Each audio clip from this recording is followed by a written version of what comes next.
you how to disable ad blocker in Chrome Android. For that, you need to open the Google application.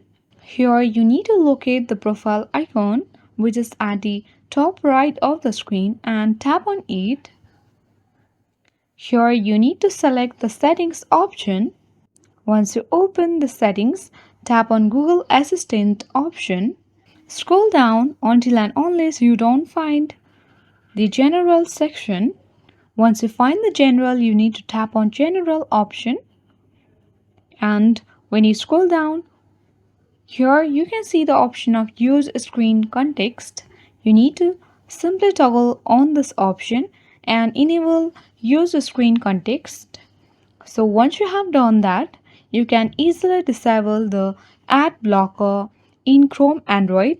I hope this video was grateful for you. If this was, then make sure to like, comment and subscribe to the channel.